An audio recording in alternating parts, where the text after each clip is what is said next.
অনেকদিন পর গ্রামের বাড়িতে এসে খুব মজার একটা দৃশ্য দেখতে পেলাম, যেটা হচ্ছে এই যে সরিষা ফুলের বিশাল এক সুন্দর একটা প্রজেক্ট দেখতে পাচ্ছেন। কত সুন্দর লাগছে আসলে এই সরিষা ফুলের এই ক্ষেতগুলো, আর দেখতেই কেমন মনের মধ্যে একটা উৎসাহিত একটা আনন্দ লাগে।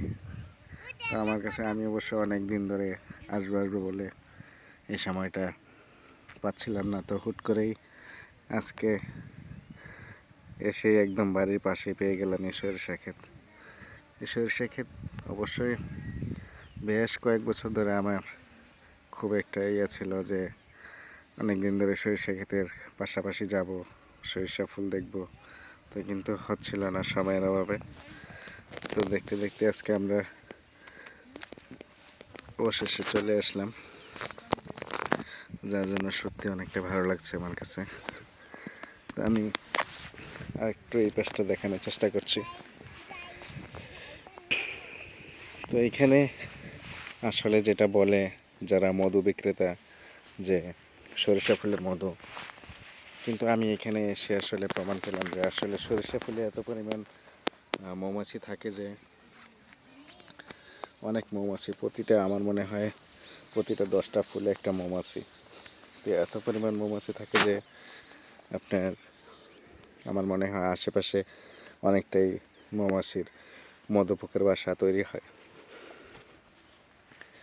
তো দেখতে দেখতে আমরা প্রায় অনেকক্ষণ দেখলাম এখানে ঘুরে ঘুরে, কারণ এই সরিষা ফুলগুলো আমার খুবই পছন্দের একটা বিষয় ছিল।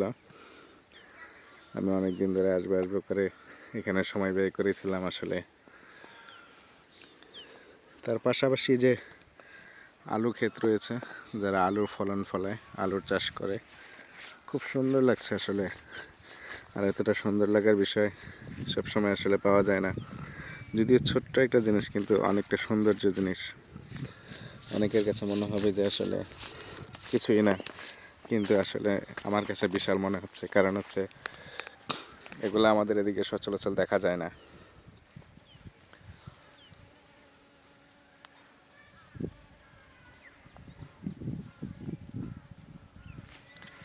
এই যে মৌমাছিগুলো, তারাই মধু সংগ্রহ করে থাকে, আর আমরা এই মধুর জন্য খুবই আকৃষ্ট থাকি, কারণ হচ্ছে আসলে কি সঠিক মধু পাই কি না। কিন্তু একমাত্র মধুর কারিগর তো তারাই, যারা মধু সংগ্রহ করে নিয়ে আমাদের জন্য উপার্জন করে রাখে। দেখতে পাচ্ছেন সব কিছু মিলিয়ে খুবই সুন্দর লাগছে আসলে আজকে আমার এই সরিষা ফুলের ক্ষেতটা।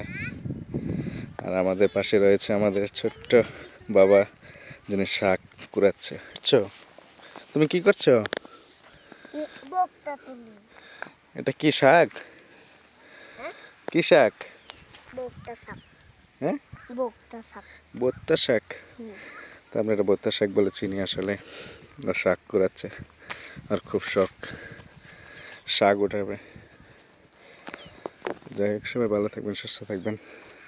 আল্লাহ হাফিজ।